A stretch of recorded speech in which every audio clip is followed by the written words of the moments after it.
Morning all of you. आप लोगों का फिर से स्वागत है, वेलकम है इंग्लिश मीडियम में। सॉरी, आज हम लोग चैप्टर 8 का लेक्चर नंबर 3 लेके आए हैं बेटा।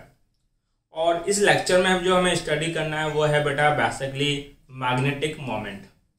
ये 3 टाइप का होगा आगे जाके, तो उसको स्टडी करेंगे। और फिर इस मैग्नेटिक मोमेंट से रिलेटेड जो कुछ एग्जाम्पल हमें दे रखे हैं, न्यूमेरिकल तो कोई इस पर था नहीं, तो 3 एग्जाम्पल हैं आपके पास, 8.1, 8.2 और 8.3। तो ये तीनों एग्जाम्पल आपको सॉल्व करने हैं, जो कि ऑलरेडी मेरे यूट्यूब चैनल पे अपलोडेड है, तो वहाँ जाके आप इनको स्टडी कर सकते हैं। और इस टॉपिक के जो पीडीएफ नोट्स हैं वो वीडियो के नीचे डिस्क्रिप्शन में लिंक गिवन है, आप वहाँ जाके डाउनलोड कर सकते हैं और कॉपी में लिख सकते हैं। और अगर अभी आप लोग चैनल पर न्यू हैं तो चैनल को लाइक और सब्सक्राइब जरूर करें और कमेंट करके बताएं कि आपको ये लेक्चर कैसा लगा। ध्यान दें बेटा, यहाँ पे हमें जो स्टडी करना है that is magnetic dipole. Magnetic dipole क्या होता है बेटा? आपके पास एक बार मैग्नेट हम कंसीडर करते हैं, ये आपके एक बार मैग्नेट है, ठीक है। दैट इज नॉर्थ पोल और that is south pole. North pole की पोल स्ट्रेंथ होगी, उसको हम +m कंसीडर करेंगे, और साउथ पोल की पोल स्ट्रेंथ होगी, उसको क्या कंसीडर करेंगे बेटा? -m। आपको ये चीज तो पता ही है कि किसी भी बार मैग्नेट के पोल स्ट्रेंथ इक्वल अमाउंट के होते हैं। अगर इसका m है तो इसका भी पोल स्ट्रेंथ कितना होगा बेटा? m ही होगा। बट नेचर में कैसे होते हैं? अपोजिट, क्योंकि नॉर्थ से मैग्नेटिक फील्ड लाइंस बाहर की ओर जाती है और साउथ में क्या करती है बेटा? एंटर। ये ठीक उसी तरीके से बिहेव कर रहा है जैसे चार्जेस बिहेव करते थे, जैसे कि +q चार्ज और दूसरा क्या बेटा? -q charge. इनके बीच का इफेक्टिव लेंथ कितना बेटा? 2l, और यहां पर इफेक्टिव लेंथ कितना होता था बेटा? 2a। तो ये जो अरेंजमेंट है जिसमें 2 अपोजिट पोल स्ट्रेंथ हो और उनके बीच एक फाइनाइट लेंथ हो, that arrangement is called magnetic dipole. तो मैग्नेटिक डायपोल की डेफिनेशन आपके पास गिवन है, it is an arrangement of 2 magnetic poles. कितने मैग्नेटिक पोल है बेटा? 2 of equal and opposite poles. इसमें पोल्स का जो पोल स्ट्रेंथ है वो इक्वल होगा और कैसा होगा बेटा? Opposite, separated by a finite distance. ये दोनों एक दूसरे से एक फाइनाइट डिस्टेंस पे सेपरेटेड होंगे। This arrangement is called magnetic dipole. इसको क्या बोला जाता है बेटा? Magnetic dipole. अब ये मैग्नेटिक डायपोल हमें कितनी जगह कैलकुलेट करना है बेटा? 3 जगह। आइए इस चीज को हम लोग कैलकुलेट करते हैं। ध्यान दें, इससे रिलेटेड एक डेफिनेशन है जिसको आगे हम बोलेंगे मैग्नेटिक डायपोल मोमेंट, और ये मोमेंट ही हमें 3 जगह कैलकुलेट करना है।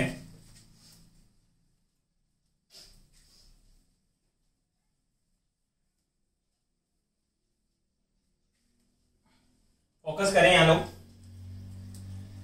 सबसे पहले हम कैलकुलेट कर रहे हैं बेटा आपके पास magnetic dipole moment in electric current loop. आपके पास कोई इलेक्ट्रिक करंट लूप होगा और उस लूप का मैग्नेटिक डायपोल मोमेंट कितना होगा वो हमें डिटरमाइन करना है। तो कैसे कैलकुलेट करेंगे इसको? हम लोग डायरेक्ट कंपैरिजन मेथड से आपके पास यूज करने वाले हैं। जैसे आपने प्रीवियस चैप्टर नंबर 7 में लास्ट में मैंने एक टॉपिक पढ़ाया था कि torque on current carrying loop put on uniform magnetic field. वहां ये था कि आपने एक यूनिफॉर्म मैग्नेटिक फील्ड कंसीडर किया हुआ था, that is north and south. इसके बीच ये आपके पास क्या है बेटा? एक यूनिफॉर्म मैग्नेटिक फील्ड डेवलप हो रखा था, कितना? B। और यहां पर ये एक करंट कैरिंग लूप आपके पास प्रेजेंट था, जिसमें कितनी करंट फ्लो हो रही थी? I। और ये कितने एंगल पे था बेटा? थीटा एंगल के ऊपर। इसमें टर्न्स कितने थे? N। तो इस लूप के ऊपर हमने टॉर्क कैलकुलेट किया था और वो टॉर्क आया था NIAB sin थीटा। कितना टॉर्क? चैप्टर 1 के अंदर हमने क्या किया था बेटा? एक यूनिफॉर्म इलेक्ट्रिक फील्ड लिया था, that is uniform electric field. कितना बेटा? E। यहां पर इलेक्ट्रिक फील्ड लाइंस निकल रही है, इसलिए इसको पॉजिटिव कंसीडर कर सकते हैं, और इस और क्या बेटा? नेगेटिव, क्योंकि इलेक्ट्रिक फील्ड लाइंस कहां से कहां होती है? पॉजिटिव टू नेगेटिव आपके पास। अब इसके अंदर हमने क्या रखा था बेटा, एक इलेक्ट्रिक डाइपोल, इस तरीके से -q + q 2a डिस्टेंस, और ये एंगल कितना था, थीटा। तो इस इलेक्ट्रिक डाइपोल के ऊपर हमने टॉर्क डिटरमाइन किया था, चैप्टर फर्स्ट की लास्ट डेरिवेशन है ये। टॉर्क इक्वल टू था बेटा PE sin थीटा, ये फर्स्ट और ये सेकंड। देखिए बेटा ये टॉर्क है और ये भी क्या है, टॉर्क, बट ये टॉर्क है मैग्नेटिक फील्ड के अंदर और ये टॉर्क है आपके पास इलेक्ट्रिक फील्ड के अंदर। आपको इक्वेशन फर्स्ट और सेकंड को केवल कंपेयर करना है, compare equation first and second. आपके पास अगर कंपेयर करोगे तो आप लोग देखोगे कि टॉर्क की जगह टॉर्क है, साइन थीटा की जगह साइन थीटा है, यहां पर इलेक्ट्रिक फील्ड है तो यहां पे कौन है, मैग्नेटिक फील्ड। अब देखने वाली बात यह है कि यह बोला जाता है इलेक्ट्रिक डाइपोल मोमेंट। तो यहां जो बच गया उसको क्या बोलना पड़ेगा बेटा, इलेक्ट्रिक की जगह magnetic dipole moment. That mean आपके पास पता लगा कि मैग्नेटिक डाइपोल मोमेंट, जिसको हम लोग कैपिटल M से रिप्रेजेंट करेंगे अब से, और उसकी वैल्यू कितनी होती है बेटा, NIL। मैग्नेटिक डाइपोल मोमेंट का ये फॉर्मूला तब अप्लाई करना है जब करंट कैरिंग लूप आपके पास हो या करंट कैरिंग एलिमेंट आपके पास गिवन हो। तो मैग्नेटिक डाइपोल मोमेंट कितना होगा बेटा, NIA।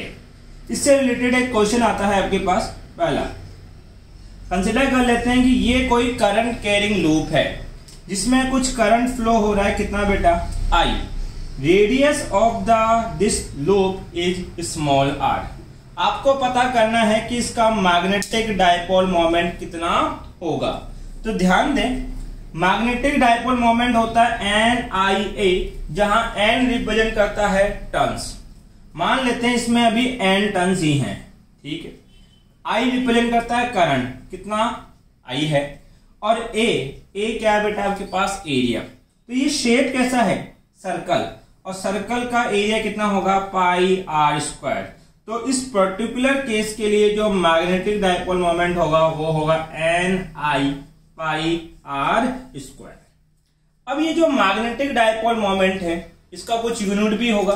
तो इसकी अगर मैं यूनिट डिजाइन करूं तो M इक्वल टू क्या है, NIA। N तो क्या है, नंबर ऑफ टर्न्स, ये तो यूनिट लेस है तो इसका तो कोई यूनिट नहीं है। I क्या है, करंट, करंट का यूनिट क्या है, एम्पियर, और A क्या है बेटा आपके पास, एरिया, एरिया का यूनिट क्या है बेटा, मीटर²। तो यूनिट याद रखें इसका कितना होता है, एम्पियर मीटर² आपके पास है। नेक्स्ट टर्म जो हमें स्टडी करनी है डेट इज, ये कैसी क्वांटिटी है, तो जो ये मैग्नेटिक डाइपोल मोमेंट है it is a vector quantity. ये कैसी क्वांटिटी है बेटा, वेक्टर क्वांटिटी आपके पास है। अगर ये एक वेक्टर क्वांटिटी है तो इसकी डायरेक्शन भी होगी, और इसकी डायरेक्शन हम लोग कैलकुलेट करते हैं बेटा आपके पास। अगर इलेक्ट्रिक मैग्नेटिक डाइपोल मोमेंट है, कंडीशन है कौन सा, इलेक्ट्रिक डाइपोल मोमेंट है, तो डायरेक्शन कैलकुलेट करेंगे बेटा के पास राइट हैंड रूल से, राइट हैंड रूल। अब राइट हैंड रूल क्या कहता है कि आपका राइट हैंड लो, ठीक है, ये राइट हैंड है, यहां पे जो फिंगर्स है इनको कर्ल करो डायरेक्शन ऑफ करंट। तो करंट ऐसे फ्लो कर रहा है, ये मैंने इसको कर्ल किया, तो जो थंब है ये मैग्नेटिक डाइपोल मोमेंट की डायरेक्शन को रिप्रेजेंट करेगा। तो देखो थंब कहां जा रहा है, आउटसाइड, तो इसका मैग्नेटिक डाइपोल मोमेंट होगा बेटा आउटसाइड, जिसको हम लोग अपवर्ड प्रूफ कर सकते हैं या अपवर्ड जाता हुआ शो कर सकते हैं। इसी तरीके से अगर आपके पास करंट इस तरीके से फ्लो होता तो हम राइट हैंड की फिंगर को कर्ल करते करंट की डायरेक्शन में, थंब कहां जा रहा है बेटा, inside, that is magnetic dipole moment कहां होगा बेटा, डाउनवर्ड। यह इंपॉर्टेंट है, जब आगे जाके मैं आपके पास मैग्नेटिज्म के कंपोनेंट पढ़ाऊंगा तब आपके पास इस मैग्नेटिक डाइपोल मोमेंट की डायरेक्शन आपको पता होनी चाहिए। तो राइट हैंड रूल कैसे अप्लाई करना है बेटा, कि जो फिंगर है आपकी वो तो करंट की डायरेक्शन में हो, तो जो थंब होगा वो किसको रिप्रेजेंट करेगा बेटा आपके पास, मैग्नेटिक डाइपोल मोमेंट। किसको रिप्रेजेंट करेगा, मैग्नेटिक डायपोल मोमेंट। एक बार बेटा आप इसका स्क्रीनशॉट ले लें।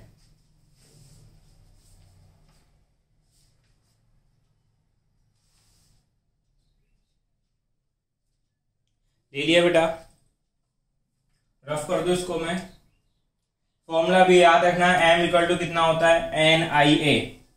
इसी को हम एक दूसरे तरीके से भी प्रूव करने वाले हैं, जिसका न्यूमेरिकल आपसे पूछा जाता है।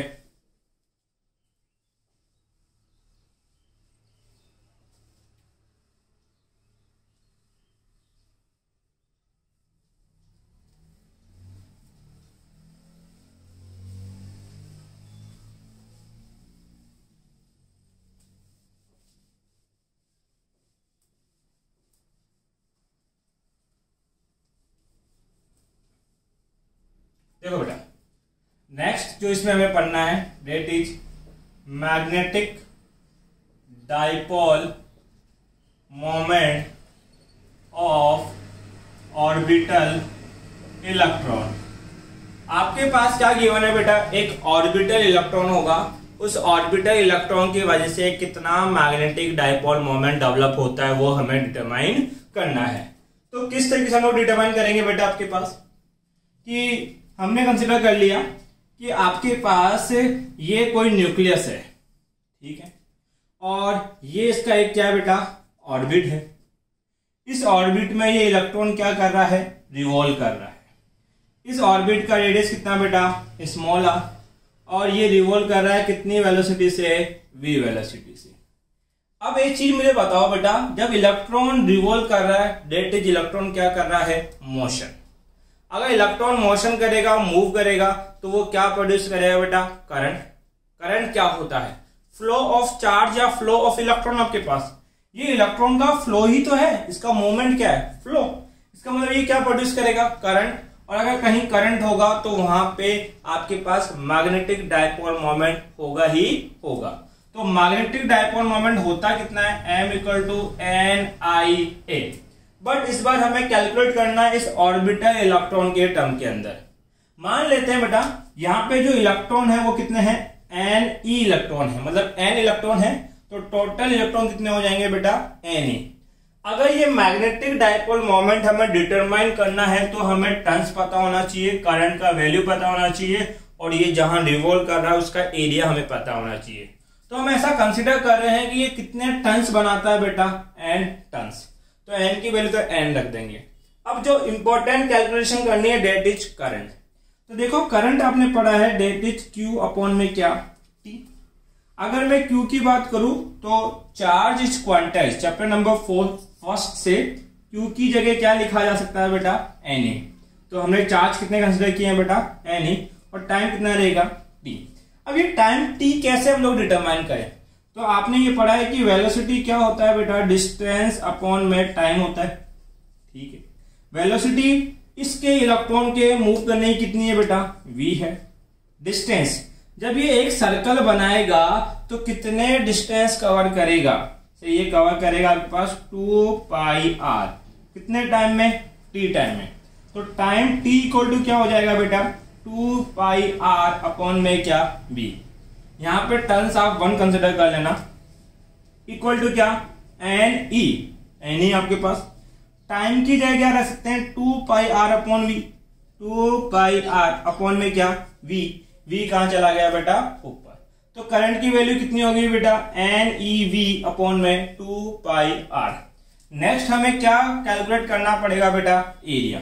तो आपको पता है कि ऑर्बिटल का पाथ कैसा है, सर्कल, और सर्कल का एरिया कितना होता है बेटा, πr²। तो एरिया बन जाएगा πr²। तीनों की वैल्यू पुट करो तो m इक्वल टू क्या, टर्न्स 1। करंट की वैल्यू कितनी, NeV अपॉन में 2πr, और एरिया कितना बेटा आपके पास, πr²। पाई से पाई कैंसिल आउट, सॉरी ये पाई, और एक r से r गया। m इक्वल टू कितना, NeV r अपॉन में 2। अब देखो बेटा, इसके बेस के ऊपर आपका एक एग्जांपल सॉल्व हो रहा है, और उस एग्जांपल के अंदर आपको ये फॉर्मूला अप्लाई करना है केवल, लेकिन किसके लिए, हाइड्रोजन एटम के लिए। वो कह रहा है वहां पे कि हाइड्रोजन एटम के लिए मैग्नेटिक डाइपोल मोमेंट कैलकुलेट करो। अब हाइड्रोजन एटम क्या होता है, 1H1 आपके पास होता है। इसमें से ये 1 किसको शो करता है कि हाइड्रोजन के पास नंबर ऑफ इलेक्ट्रॉन कितने हैं, 1। डेट मीन n की जगह क्या रखना पड़ेगा, 1 रखोगे तो 4 हाइड्रोजन के लिए फॉर्मूला बन जाएगा EVR अपॉन में कितना बेटा, 2। तो ये हमने मैग्नेटिक डायपोल मोमेंट कैलकुलेट किया किसके लिए बेटा, ऑर्बिटल इलेक्ट्रॉन के लिए। एक बार इसका आप स्क्रीनशॉट लें।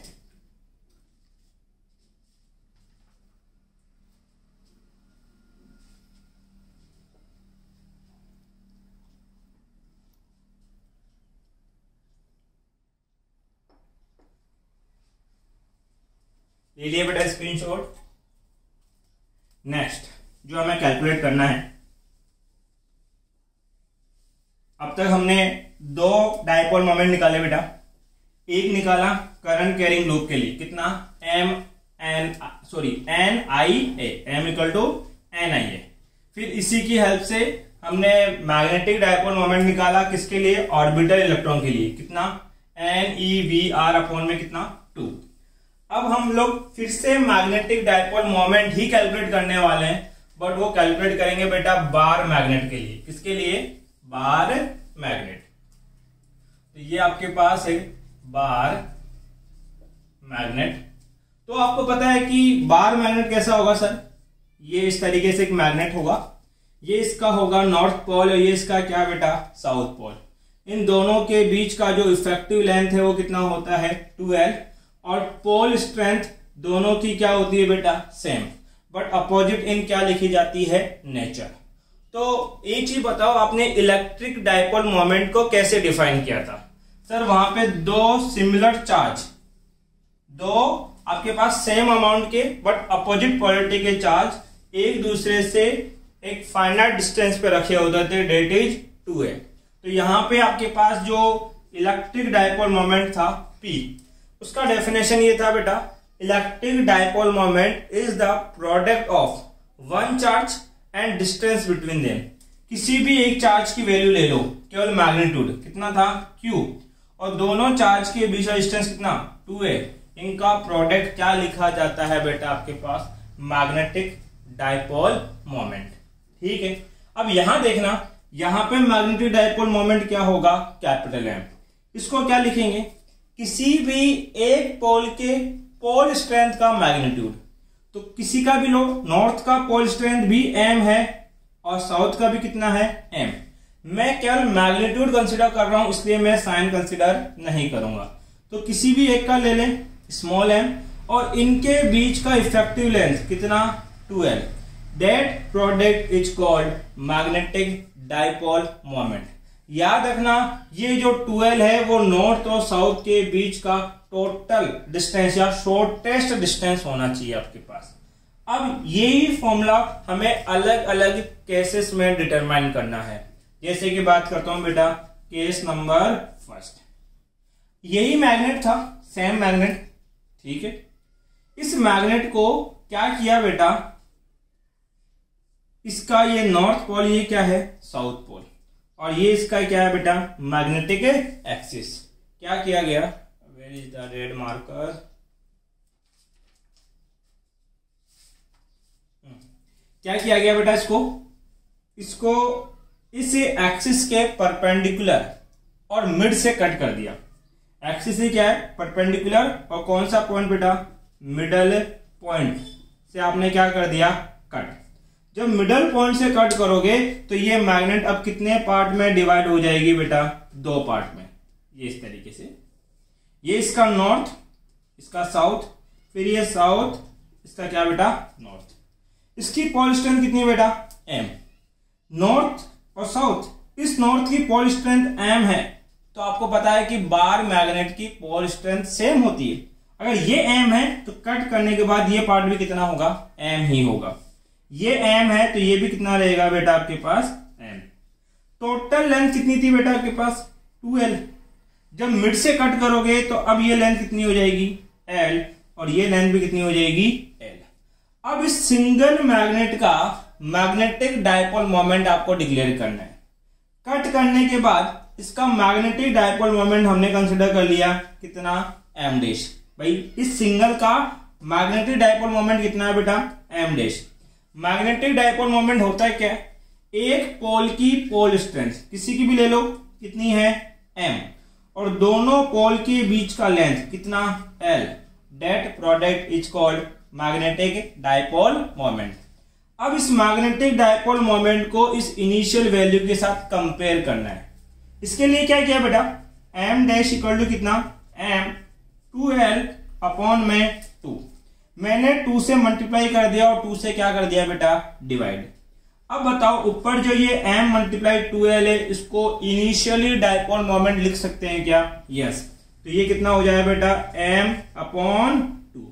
इसका रिजल्ट ये आया कि अगर आप किसी बार मैग्नेट को उसके मैग्नेटिक एक्सिस के परपेंडिकुलर मिडल से कट करते हो तो जो नया मैग्नेटिक डायपोल मोमेंट आता है वो इनिशियल का क्या होता है बेटा, हाफ होता है। इनिशियल का क्या होता है, हाफ। इसका सेकंड केस हम अब अलग तरीके से कट करने वाले हैं।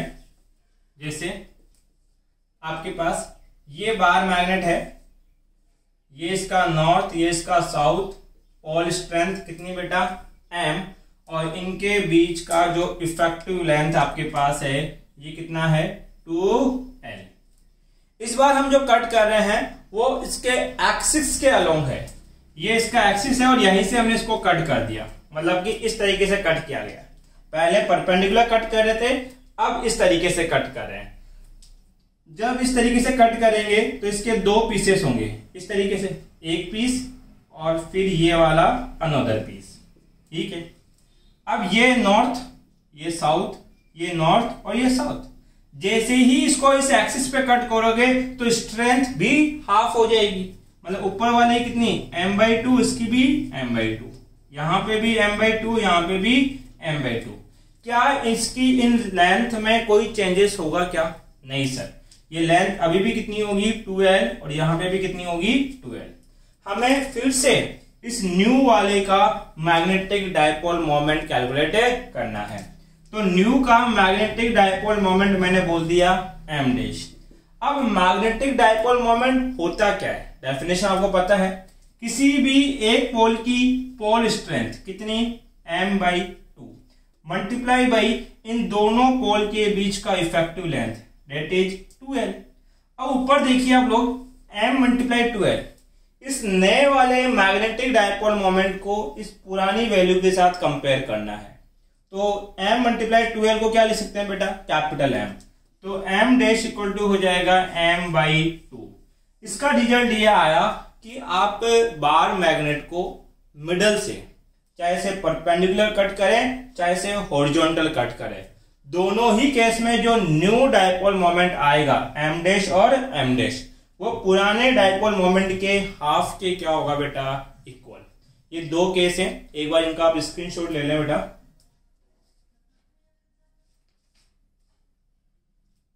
ले लिया स्क्रीनशॉट। अगले 4 केस और हैं बेटा अभी तक इनके।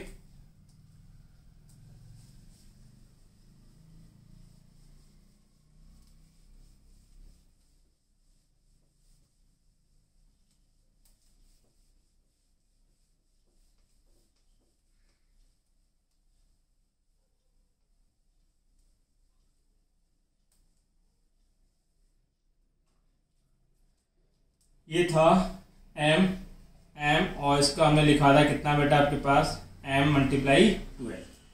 थर्ड केस क्या किया, इस बार मैग्नेट को U शेप में टर्न कर दिया, मतलब कि ये था, इसको पकड़ के U में टर्न कर दिया। तो अब ये बार मैग्नेट आपको कुछ ऐसा दिखाई देगा, ठीक है। अभी भी ये क्या रहेगा बेटा, नॉर्थ पोल, ये क्या रहेगा साउथ पोल। क्या टर्न करने की वजह से इनके पोल स्ट्रेंथ में कोई चेंजेस आएंगे, नहीं सर। ये m है तो ये भी कितना रहेगा, m ही रहेगा आपके पास। ये लेंथ अभी भी कितनी है बेटा आपके पास 2l, तो ये लेंथ है 2l। भाई टर्न्स किया आपने, लेंथ में थोड़ी कुछ चेंज होगा।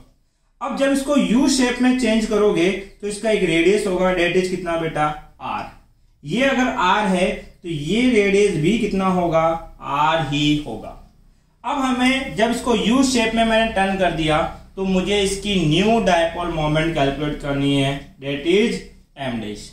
आपको पता है कि डायपोल मोमेंट क्या होता है सर, किसी भी एक पोल का pole strength that is M और दोनों पोल के बीच की डायरेक्ट डिस्टेंस आर, और आर कितना हो जाएगा बेटा 2r। तो न्यू डायपोल मोमेंट कितना है बेटा m मल्टीप्लाई में 2r। अब इसको कंपेयर करना है पुराने वाले के साथ। अगर कंपेयर करना है तो आपको 2l और रेडियस r के बीच में रिलेशनशिप पता होना चाहिए। देखो क्या ये एक सेमी सर्कल है क्या, हाँ, और इस सेमी सर्कल का ये क्या है बेटा सरकमफ्रेंस। तो पूरे सर्कल होता तो सरकमफ्रेंस कितना होता 2πr। अगर पूरा सर्कल होता तो सरकमफ्रेंस कितना होता इसका 2πr, बट सेमी है सरकमफ्रेंस भी हाफ हो जाएगा। इसका मतलब न्यू सरकमफ्रेंस होगा πr, और ये πr जो है वो किसके बराबर है 2l के, इक्वल टू क्या है 2l। यहां से r इक्वल टू क्या लिख सकते हैं बेटा 2l अपॉन में क्या पाई। r की जगह वैल्यू पुट करो तो m डैश इक्वल टू कितना, ये 2 को आगे लिख दिया मैंने, m as it is, r की जगह लिख सकता हूं 2l अपॉन में क्या पाई। अब अगर आप ध्यान दो तो m मल्टीप्लाई में 2l को क्या लिख सकते हैं बेटा initial dipole moment that is m dash कितना होगा 2m अपॉन में, ये स्मॉल सॉरी कैपिटल M आएगा अपॉन में क्या पाई। तो आपके पास जो न्यू डायपोल मोमेंट आया m डैश वो कितना आया 2m अपॉन पाई। कब, जब आपने इसको कहां कन्वर्ट कर दिया बेटा U शेप में। फोर्थ केस है, अब इसी बार मैग्नेट को आप L शेप में कन्वर्ट करो। कौन सी शेप में L, तो ये कुछ इस तरीके से रेड फॉर्म, ठीक है। अब क्या किया, यहां से बीच से इसको ऊपर की तरफ यूं मोड़ दो, जैसे कि ये पहले पूरा एक था, अब इसको यूं ऐसे मोड़ दिया आपने। जब यूं मोड़ोगे तो बताओ क्या इनके पोल स्ट्रेंथ में कोई चेंजेस होंगे। आप बोलोगे नहीं सर, ये भी m रहेगा, ये भी कितना रहेगा m। इनके बीच का ये टोटल लेंथ यहां से लेके यहां तक कितना है 2l, लेकिन मिड से इसको आपने टर्न किया है तो अब ये l होगा, ये कितना होगा l।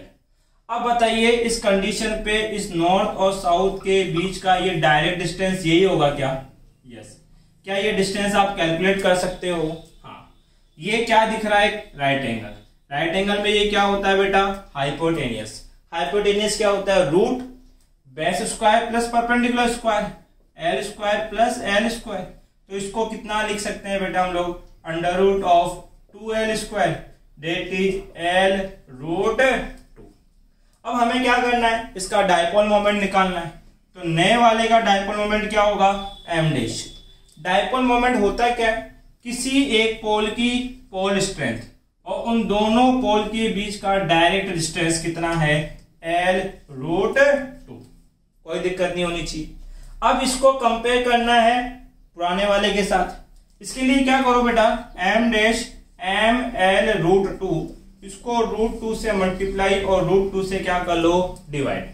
इससे होगा क्या m डैश इक्वल टू कितना m रूट 2 मल्टीप्लाई रूट 2 कितना हो जाएगा 2l अपॉन में क्या रूट 2, और m मल्टीप्लाई में 2l को क्या लिख सकते हैं बेटा initial dipole moment that is m dash equal to हो जाएगा m अपॉन में क्या रूट 2। मतलब इस कंडीशन में जो न्यू डायपोल मोमेंट होगा वो इनिशियल डायपोल मोमेंट का 1/√2 पार्ट होगा। एक बार इसका स्क्रीनशॉट लें, इसके बाद दो केस और है बेटा। हो गया स्क्रीनशॉट, ठीक है, रफ कर दूं मैं।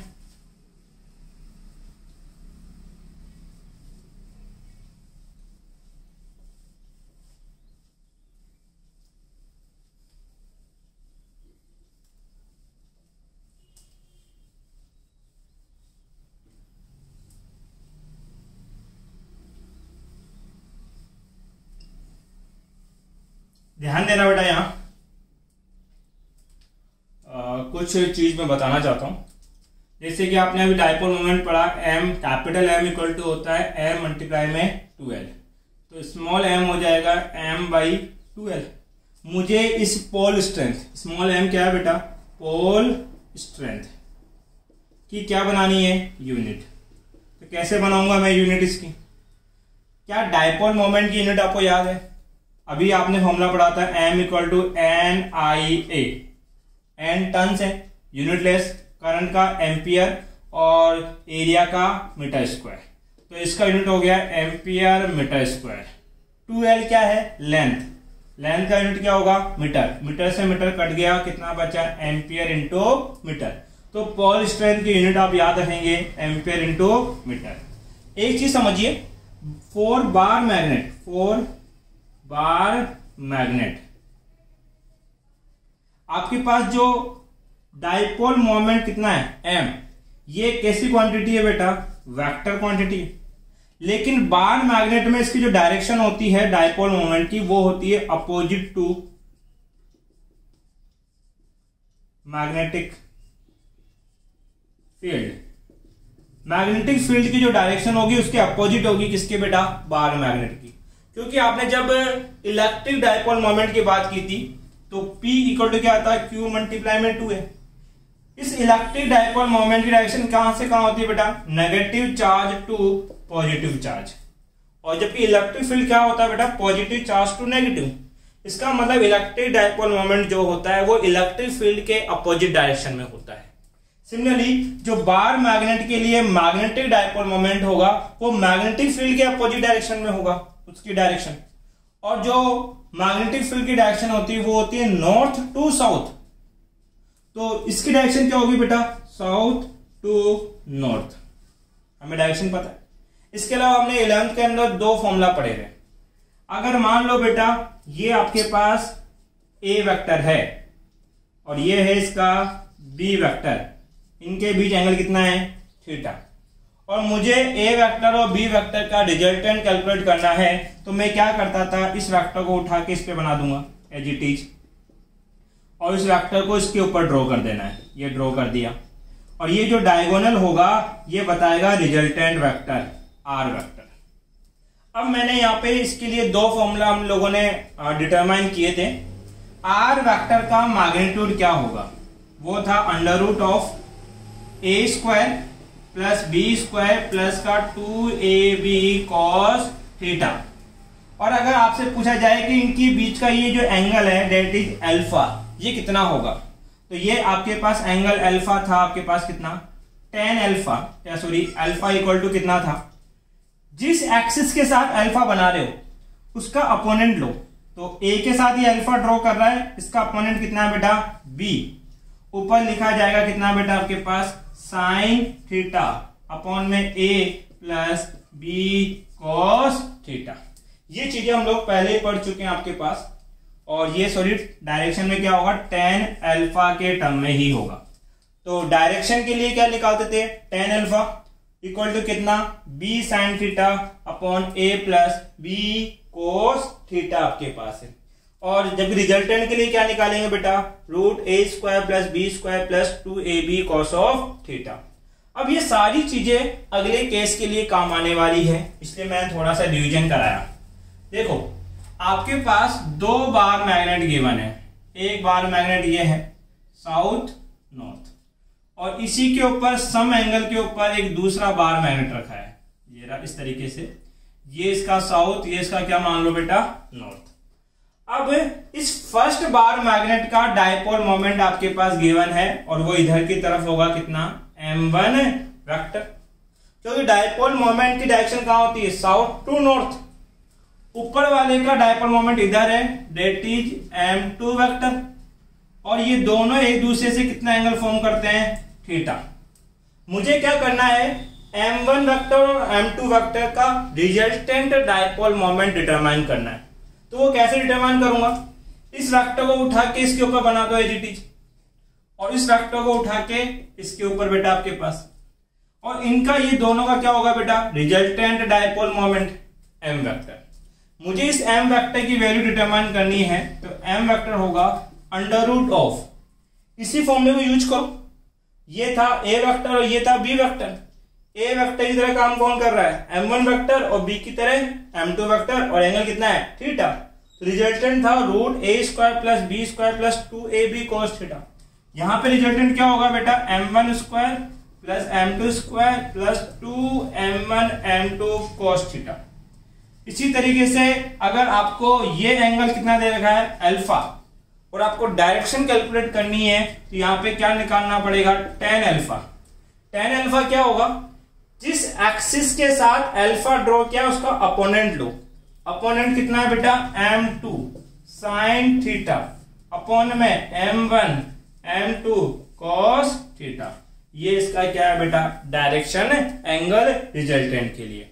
ये आपने आज पढ़ा क्या बेटा डाइपोल मोमेंट। कितने टाइप से बेटा 3 टाइप से। एक था इलेक्ट्रिक लूप के लिए, दूसरा था ऑर्बिटल इलेक्ट्रॉन के लिए और तीसरा था बार मैग्नेट के लिए। अगर इस टॉपिक से रिलेटेड आपका कोई डाउट रहता है तो आप मेरे से कमेंट बॉक्स में पूछ सकते हैं बेटा। Thank you.